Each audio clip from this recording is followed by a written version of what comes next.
നമസ്കാരം. സിറ്റി ന്യൂസിലേക്ക് സ്വാഗതം. സീഡ് സൊസൈറ്റിയുമായി ബന്ധപ്പെട്ട് തങ്ങൾ തട്ടിപ്പിന് ഇരയായവർക്കൊപ്പമാണെന്ന് SEED chief project manager P Rajamani വാർത്താസമ്മേളനത്തിൽ അറിയിച്ചു. അനന്തുകൃഷ്ണൻ നടത്തിയ തട്ടിപ്പുകൾക്ക് തങ്ങളും ഇരയായി മാറുകയായിരുന്നു.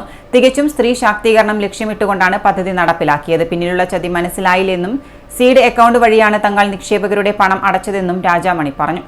അനന്തുകൃഷ്ണനിൽ നിന്നും സ്വത്തുക്കൾ കണ്ടെത്തി പദ്ധതിയുടെ അപേക്ഷകർക്ക് വിതരണം ചെയ്യാൻ തയ്യാറാകണം. പദ്ധതിയുടെ ഭാഗമായി തുച്ഛ വരുമാനത്തിൽ ജോലി ചെയ്ത് തന്നെയും കോർഡിനേറ്റർമാരെയും പ്രൊമോട്ടർമാരെയും അനന്തുകൃഷ്ണൻ കബളിപ്പിക്കുകയായിരുന്നുവെന്ന് രാജമണി പറഞ്ഞു. ഒക്ടോബറിൽ അക്കൗണ്ട് മരവിപ്പിച്ചത് തങ്ങൾ അറിഞ്ഞിട്ടില്ല. സീഡ് അക്കൗണ്ട് വഴിയാണ് തങ്ങൾ നിക്ഷേപകരുടെ പണം അടച്ചതെന്നും രാജമണി പറഞ്ഞു.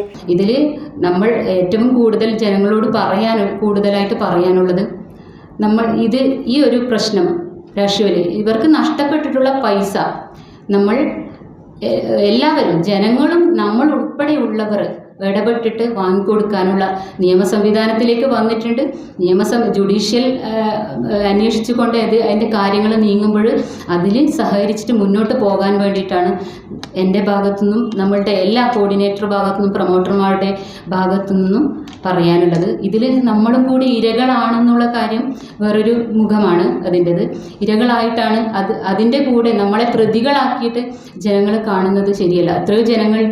എത്രയോ വനിതകൾക്ക് നമ്മൾ ഒരുപാട് പ്രോജക്റ്റുകൾ കൊടുത്തിട്ടുണ്ട്. 5000-ലും മേലെ കുട്ടികൾക്ക് ഒരുപാട് ഇഗ്നൈറ്റ് ഇന്റേൺഷിപ്പ് പ്രോഗ്രാംസ് കൊടുത്തിട്ടുണ്ട്.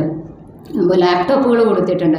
ഒരുപാട് കാര്യങ്ങൾ നമ്മൾ ചെയ്തിട്ടുണ്ട്. അപ്പോൾ അവരും കൂടി നമ്മളുടെ ഒപ്പം നിന്നുകൊണ്ട് തന്നെ നമുക്കിത് വാങ്ങിച്ചെടുത്തോളൂ. അല്ലാണ്ട് നമ്മളെല്ലാവരും ഇരകളാണെന്നുള്ള ഒരു മുഖം മാത്രമാണ് നമുക്ക് ഈ പ്രസ് മീറ്റിങ്ങിലൂടെ ജനങ്ങളെ അറിയിക്കാനുള്ളത്.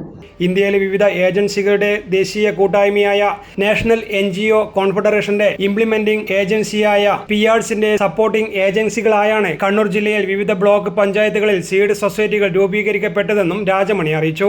M. സുബൈർ, P. സമീർ എന്നിവരും വാർത്താ സമ്മേളനത്തിൽ പങ്കെടുത്തു. News desk, city news.